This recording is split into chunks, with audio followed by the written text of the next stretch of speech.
बिस्मिल्लाहिर्रहमानिर्रहीम। अस्सलाम वालेकुम व्यूअर्स, कैसे हैं आप? उम्मीद है आप सब खैर खैरियत से होंगे, अपने अपने घरों में खुश खुर्रम होंगे। अल्लाह ताला आप सबको अपने हिफ्ज़-ओ-मान में रखे और आने वाला रमज़ान आपके लिए बहुत मुबारक हो। सबके लिए दुआ है और मुझे भी दुआ में याद रखिएगा। तो आज मैं आपसे रेसिपी शेयर करने जा रही हूँ एक और रमज़ान के हवाले से। चना चाट। चना चाट आपको पता है हर घर में ही तकरीबन बहुत ज़्यादा पसंद की जाती है और बनाई भी जाती है थ्रू आउट रमज़ान। तो आइए मैं आपको सिखाती हूँ, मेरे तरीके से बनाइएगा। उम्मीद है आपको पसंद आएगी। आपके फीडबैक और कमेंट्स का मुझे इंतज़ार रहेगा। Thank you. तो मुझे लाइक और सब्सक्राइब और शेयर भी कीजिए मेरे चैनल को, और इंस्टा पे भी मुझे ज्वाइन कीजिए और ट्विटर पे भी। Thank you. बस दिखा देती हूँ। ये मेरे पास चिक पीज़ हैं, सब काबुली चने हाफ़ के जी। रात को मैंने इनको भिगो के तो सुबह तकरीबन मैंने प्रेशर कुकर में आधे घंटे के लिए रखा था नमक डाल के, तो उनको कर लिया था, बॉईल कर लिया था, काफ़ी सॉफ्ट हो चुके हैं।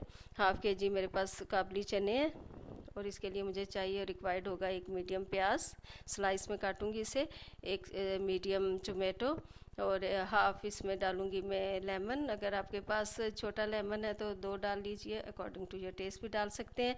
ये मेरे पास होममेड चाट मसाला है, इसकी रेसिपी इंशाल्लाह ताला मैं आपको फिर सिखा दूंगी 1-2 दिन में, तो फिर देख लीजिएगा। इसमें इसमें डालूंगी मैं 2 table spoon homemade chaat masala.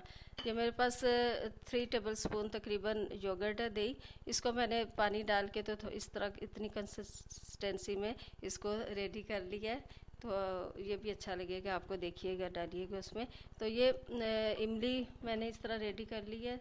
इसमें मैंने डाला है, चीनी डाली है, शुगर, धड़ा मिर्च डाली थी, नमक डाला था, और साबुत ज़ीरा डाल के ये मैंने पानी डाल के इसको मैंने इमली का इस तरह तैयार कर लिया है, एक पेस्ट सा बना लिया है। तो दूसरा मेरे पास है ये 2 पोटैटोज़ थे जिन्हें मैंने बॉईल करके छील लिया है और क्यूब्स में कटिंग कर ली है इनकी। ये मेरे पास 3-4 ग्रीन चिलीज़ हैं, कोरिएंडर लीव्स हैं, थोड़े से ये डालूंगी, और कोरिएंडर लीव्स डालूंगी और मिंट लीव्स डालूंगी। एंड में मैंने गार्निश के लिए पापड़ी रखी है, वो करूँगी, और थोड़ा सा नमक इसमें जाएगा। तो आइए इसकी असेंबलिंग स्टार्ट करते हैं, कटिंग, और फिर पहले कट करते हैं फिर असेंबल करते हैं, देखिएगा।